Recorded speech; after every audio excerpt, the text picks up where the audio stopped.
Pengumuman diskon listrik 50% bikin heboh seluruh Indonesia. Ini janji bantuan keuangan yang sangat dibutuhkan, secerca harapan di masa ekonomi yang sulit. Kabarnya menyebar cepat, jadi omongan di rumah-rumah dan tempat usaha. Diskon ini rencananya buat bulan Juni dan Juli 2025, 2 bulan yang biasanya pemakaian listrik naik karena cuaca lebih panas. Di bulan-bulan inilah, keluarga dan tempat usaha bakal paling merasakan dampak kebijakan ini. Program ini menjanjikan keringanan sungguhan buat rumah tangga dan tempat usaha di Indonesia. Jadi pengeluaran bulanan mereka berkurang. Ini kesempatan buat keluarga buat sedikit lega dan buat pengusaha buat modalin lagi usahanya. Kebijakan ini khusus buat rumah tangga yang pakai listriknya sedikit dan sedang. Mereka ini tulang punggung ekonomi Indonesia. Keluarga-keluarga inilah yang paling kerasa susahnya kalau biaya-biaya naik. Fokusnya ke mereka yang pakai listrik 450 dan 900 VA. Ini daya listrik yang paling banyak dipakai di rumah-rumah dan usaha kecil di Indonesia. Sambungan ini dipakai banyak orang. Diskon ini juga buat usaha kecil dan menengah. Mereka ini motor penggerak ekonomi lokal. Ini kasih mereka dorongan yang penting banget buat bersaing. Tujuan utamanya buat meringankan beban ekonomi keluarga dan tempat usaha. Jadi ada penahan dari inflasi yang naik dan sisa-sisa dampak pandemi. Langkah ini dilihat banyak orang sebagai cara pintar buat mengatasi inflasi, tindakan cepat buat melawan naiknya biaya hidup yang dirasain semua rumah tangga. Ini juga dilihat sebagai cara buat bantu pemulihan setelah pandemi, kasih modal yang penting banget ke ekonomi, dan bikin pertumbuhan dari tingkat bawah. Diskon ini tujuannya biar ada sisa uang belanja, jadi keluarga bisa beli lebih banyak barang dan jasa penting. Usaha juga jadi bisa modalin buat lebih besar dan bikin inovasi. Mengurangi biaya listrik itu bukan cuma biar uangnya ringan, tapi ini kayak penyelamat buat banyak orang. Kesempatan buat keuangan stabil lagi di dunia yang serba nggak pasti ini. Yang lebih penting, ini tanda kuat kalau pemerintah bantu di masa sulit. Bukti kalau pemerintah dengerin kebutuhan rakyatnya dan bertindak buat ringanin beban mereka. Tapi, pas orang-orang makin berharap dan tanggalnya makin dekat, mulai ada rasa nggak enak. Muncul pertanyaan, apa kebijakan ini beneran bisa jalan dan awet? Di balik layar, pelaksanaan kebijakan ini ketemu banyak masalah yang nggak diduga. Ada tantangan teknis dan urusan birokrasi yang ribet yang bisa bikin semua program ini gagal. Rencananya lagi diperiksa lagi pejabat pemerintah, lihatin semua detailnya, hitung ulang anggarannya, dan diskusi soal kemungkinan dampak diskon ini. Pemeriksaan internal ini bikin orang jadi bertanya-tanya soal kerjasama antar lembaga pemerintah dan gimana cara ngatur uang buat program ini. Mulai deh ada yang ragu. Yang awalnya cerita penuh harapan, janji bantuan keuangan dan dukungan pemerintah, sekarang jadi nggak jelas juntrungannya. Ceritanya langsung berubah. Jadi bingung dan kecewa karena mulai ada gosip-gosip kalau bakal ada perubahan dan ditunda. Semangat masyarakat yang tadinya tinggi, sekarang mau diuji nih. Mereka siap-siap kalau diskon yang dijanjikan nggak jadi kenyataan seperti yang diharapkan. Nasib diskon listrik ini jadi nggak menentu, tergantung sama ribetnya dan sering nggak kebaknya urusan di pemerintahan. Situasinya udah siap buat perubahan kebijakan yang bikin kaget kita, saat dimana harapan masyarakat bisa jadi kenyataan atau malah hancur berantakan. Nah, Menteri Koordinator Bidang Perekonomian, tokoh penting di pemerintahan Indonesia, maju ke podium. Dengan pernyataan yang sudah disiapkan matang, beliau secara resmi mengumumkan diskon listrik 50%. Ini langkah buat kasih bantuan langsung ke rumah-rumah dan juga para pengusaha di seluruh negeri. Pengumuman ini tuh bukan cuma perubahan kebijakan biasa, tapi ini jadi tanda keseriusan pemerintah buat meringankan beban keuangan warganya. Jabatan menteri yang penting itu, ditambah lagi pengumumannya jelas banget, bikin kebijakan ini langsung dipercaya orang.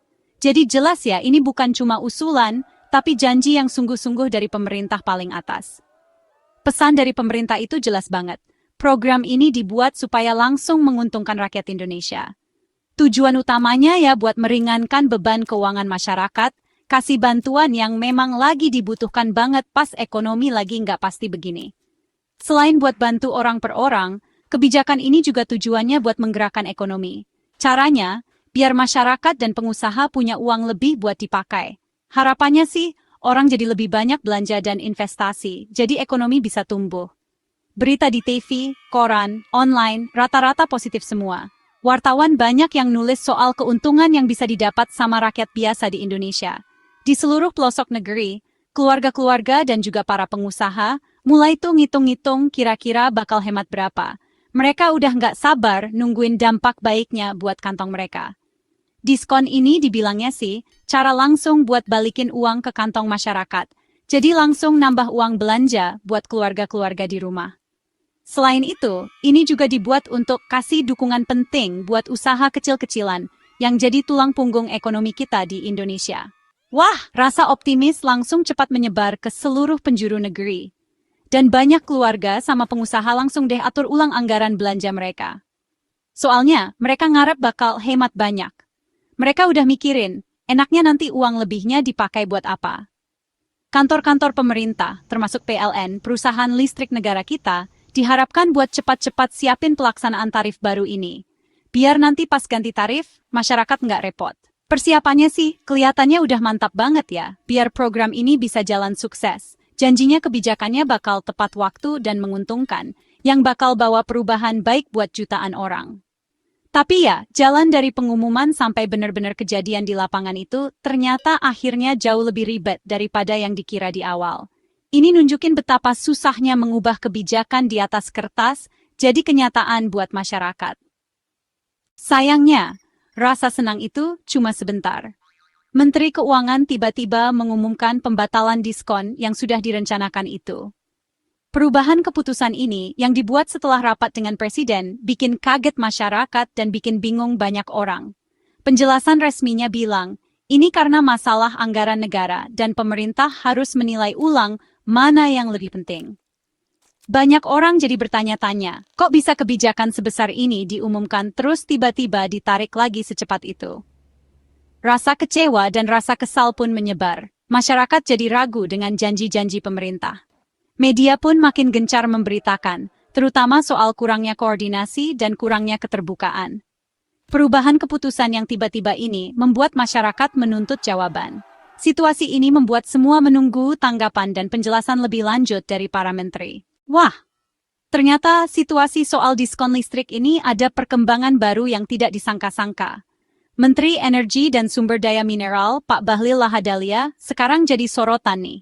Beliau membuat pernyataan yang cukup tegas. Pernyataan beliau yang baru ini malah bikin suasana makin panas. Perdebatan soal perubahan kebijakan ini jadi makin ramai. Jadi Pak Bahlil bilang kementeriannya tidak diajak bicara soal diskon itu atau waktu dibatalkan. Nah, ini kan jadi pertanyaan besar ya. Bagaimana sebetulnya keputusan itu dibuat? Karena tidak diajak bicara ini, apalagi soal diskon atau pembatalannya. Jadi banyak perdebatan dan orang menduga-duga ada apa sebenarnya. Kementerian ESDM, yang sebenarnya paling penting dalam membuat dan menjalankan aturan soal listrik, kelihatannya malah tidak dilibatkan.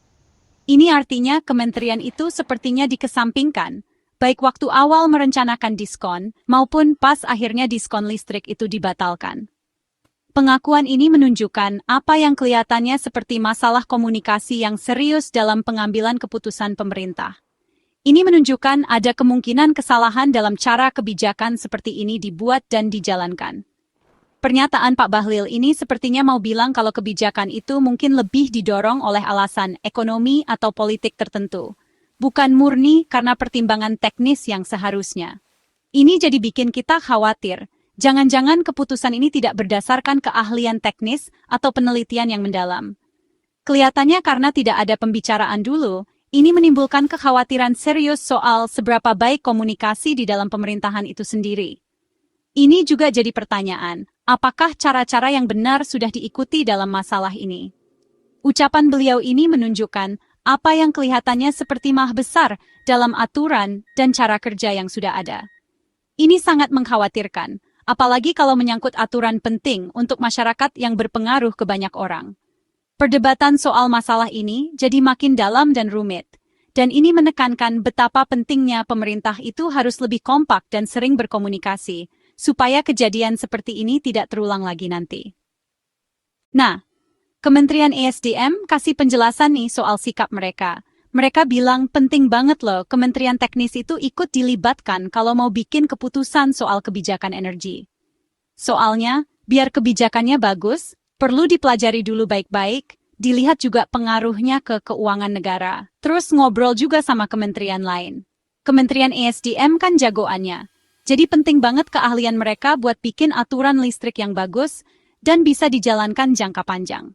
Dari dulu, ESDM itu yang urus soal tarif dan subsidi listrik. Jadi aneh ya kalau mereka sampai nggak diajak.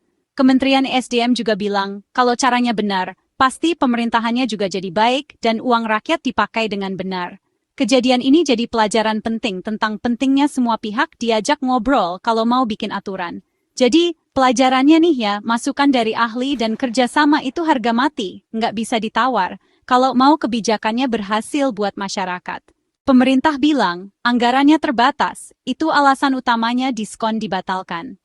Mengatur dana untuk subsidi se-Indonesia itu ternyata lebih rumit dan lama dari perkiraan. Jalanin program kayak gini di tengah tahun butuh dana besar dan persetujuan DPR.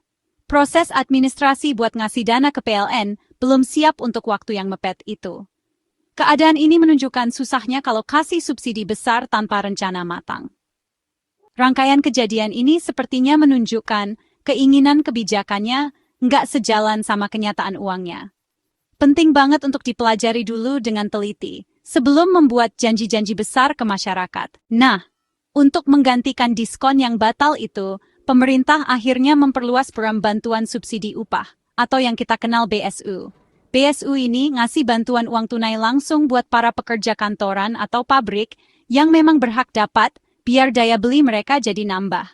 Nah, beda sama diskon listrik, BSU ini dikasihnya ke tiap orang, bukan buat keluarga atau tempat usaha.